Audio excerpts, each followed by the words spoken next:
guys, welcome back to April After Dark, or if you are new, welcome to April After Dark. Here I love to talk about horror movies, the paranormal, sometimes I even want to investigate it on here, and talk about just weird stuff. So earlier in the week, I had the privilege of going to a very early screening of the highly anticipated psychological thriller called Don't Worry, Darling. Alice and Jack Chambers are a young, happy couple living in the seemingly perfect company town of Victory during the 1950s, which is created and paid for by the mysterious company Jack is working for. Curiosity about the nature of her husband's work on the secret Victory project begins to consume Alice, which leads to cracks in their utopian life as Alice raises tensions within the community during her investigation of the project.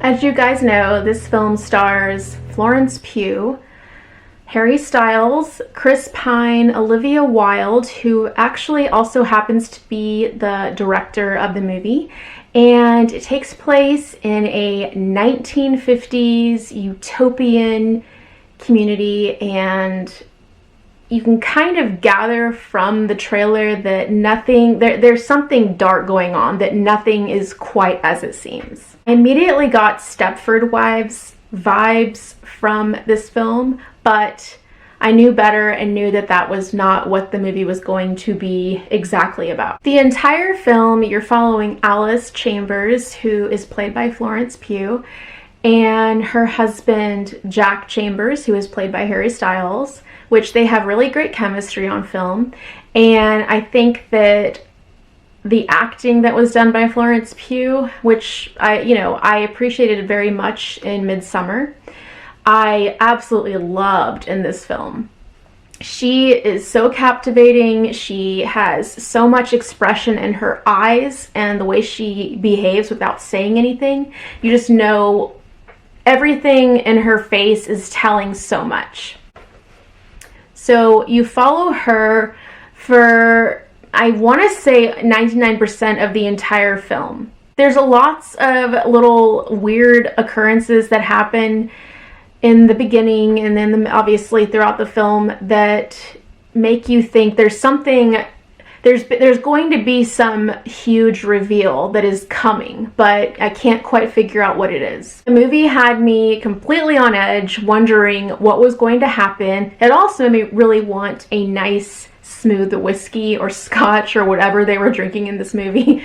They made it look so delicious and good. Alice's sanity starts to slowly unravel as the film goes on, and you know that she is going to get to the bottom of it, whatever is going on here.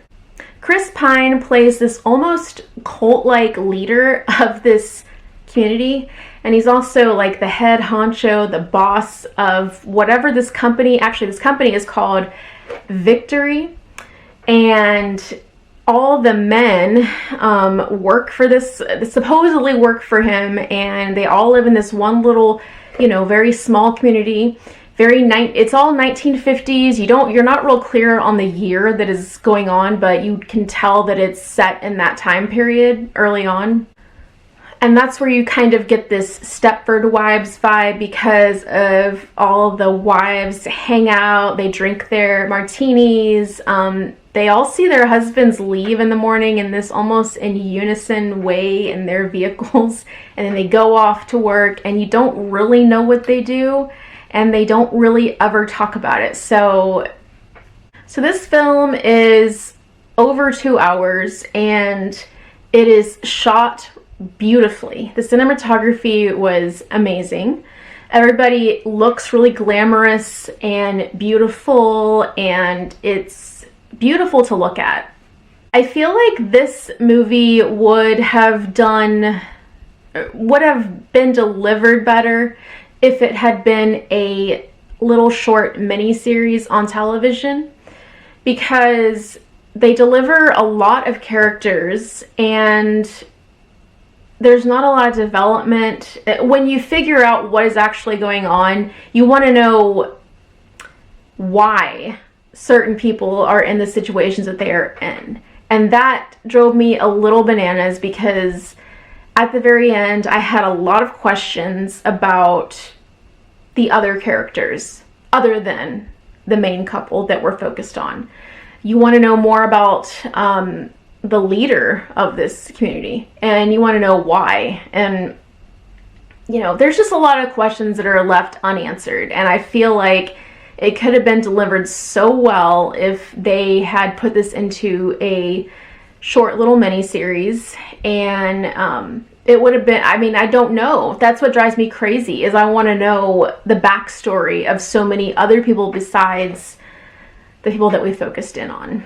It's an interesting concept, I will say that, but it just fell kind of flat for me at the end.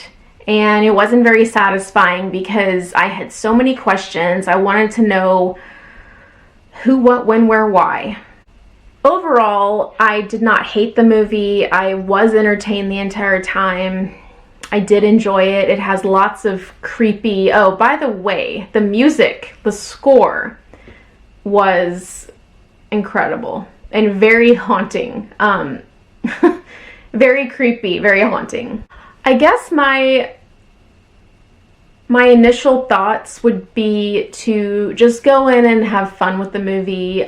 Don't expect, you know, something incredibly groundbreaking to happen, other than the acting by Florence Pugh.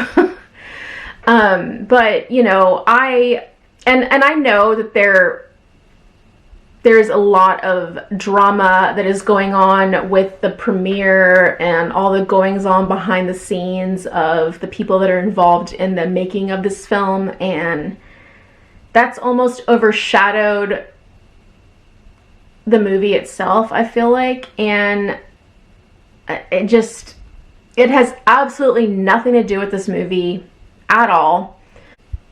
Like I said a few times earlier, I feel like this movie would have been delivered better if it had been made into a short little miniseries and done some more of a backstory on other characters and give you more of an explanation.